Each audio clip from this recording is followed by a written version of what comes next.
হরে কৃষ্ণা, বৈদিক শ্লোক উইথ সই চ্যানেলে আপনাদের স্বাগতম। আচ্ছা, পাঠ করছি দ্বিতীয় অধ্যায়ের ৪র্থ নং শ্লোক। শুরু করছি। মুখবন্ধ ওং অজ্ঞানতিমিরন্ধস্য জ্ঞানাঞ্জনশলাকয়া চক্ষুরুন্মিলিतं যেন তস্मै শ্রীগুরুবে নমঃ। শ্রীচৈতন্যমনঃভীষ্টাং স্থাপিतं যেন ভূতলে স্বয়ং রূপः কদা মহ্যং দদাতি স্বপদান্তিকम्।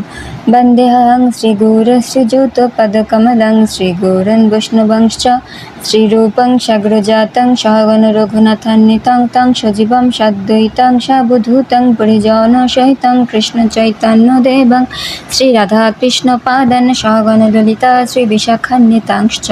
হে কৃষ্ণ করুণা সিন্ধু দীনবন্ধু জগৎপতে গোপেশ গোপিকাকান্ত রাধাকান্ত নমস্তুতে। তপ্ত কাঞ্চন গৌরাঙ্গী রাধে বৃন্দাবনেশ্বরী ঋষভানুসুতে দেবী প্রণমামি হরিপ্রিয়ে। বঞ্চাকল্পতরুভ্যশ্চ কৃপা সিন্ধুভ্য এব চ পতিতানাং পাবনেভ্যো বৈষ্ণবেভ্যো নমো নমঃ। জয় শ্রীকৃষ্ণ চৈতন্য প্রভু নিত্যানন্দ শ্রী অদ্বৈত গদাধর শ্রীবাসাদি গৌরভক্তবৃন্দ। হরে কৃষ্ণ কৃষ্ণ কৃষ্ণ হরে হরে, হরে রাম রাম রাম হরে হরে।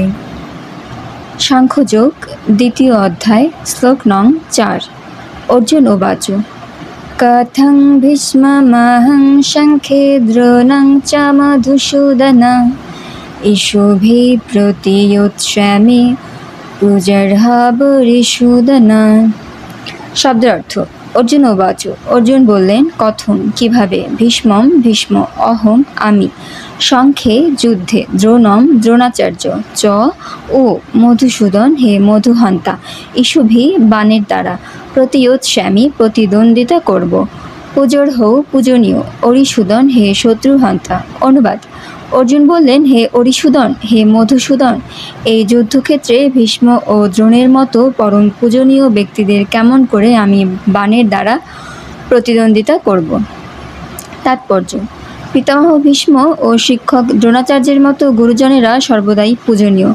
এমনকি যদি তারা আক্রমণও করেন তবুও তাদের প্রতি আক্রমণ করা উচিত নয়। সাধারণ শিষ্টাচার হচ্ছে যে গুরুজনদের প্রতি এমনকি মৌখিক তর্কযুদ্ধ করাও উচিত নয়। এমনকি তাদের আচরণ যদি কখনো কখনো রূঢ় হয় তবুও তাদের প্রতি রূঢ়ভাবে আচরণ করা উচিত নয়।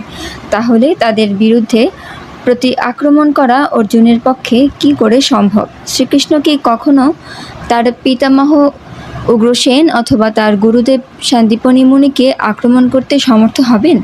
অর্জুন যুদ্ধ থেকে বিরত হবার জন্য শ্রীকৃষ্ণকে এই রকম যুক্তি প্রদর্শন করলেন।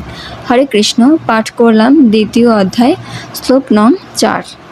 পরবর্তী শ্লোক নিয়ে আবার উপস্থিত হব। আজ এ পর্যন্তই। হরে কৃষ্ণ।